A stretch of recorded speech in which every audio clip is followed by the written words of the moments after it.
Ladies and gentlemen, let us discuss the compute potential of the PlayStation 4 and indeed next generation consoles as a whole.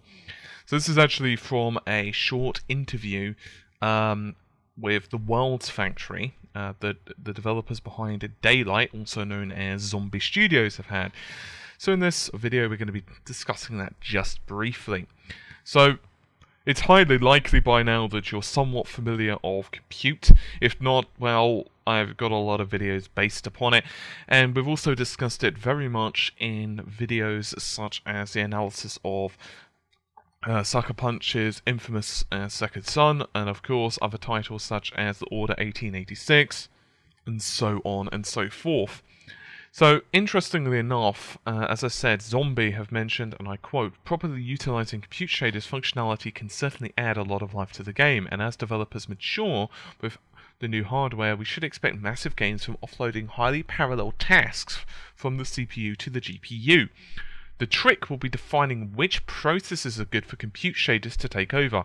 Mastering compute on the PS4 will be similar to mastering Cell on the PS3, but it has the advantage of being technology that is valid for all current platforms." So it's actually quite interesting because I've been doing a lot of compute analysis recently. In fact, some regular viewers might know that I've also enrolled on some courses based on this to kind of give you guys more understanding.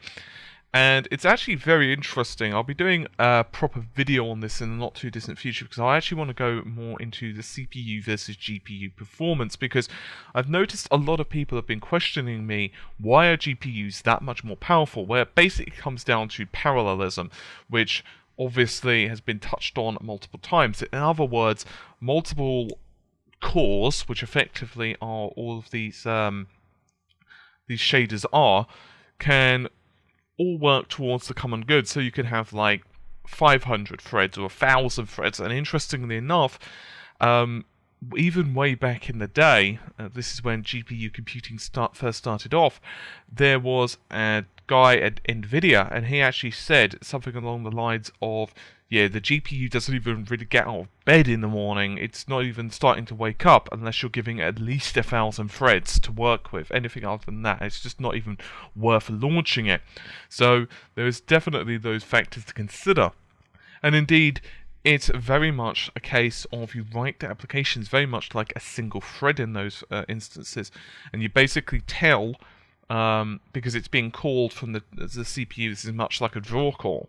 So you basically tell it how many threads on the GPU to launch, and so you could have it launch, and these are just theoretical numbers like 500 threads, 2,000 threads, 100,000 threads, 1,000,000 threads, obviously depending on the hardware that's available to it at the particular time.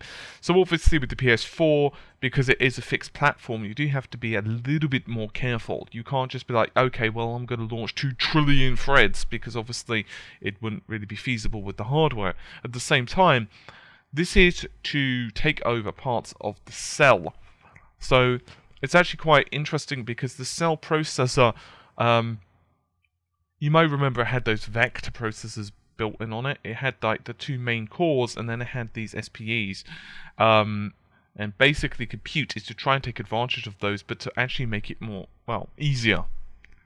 Anyway, hopefully you guys have enjoyed the relatively brief ramble. I'll see you soon. Take care, and bye for now.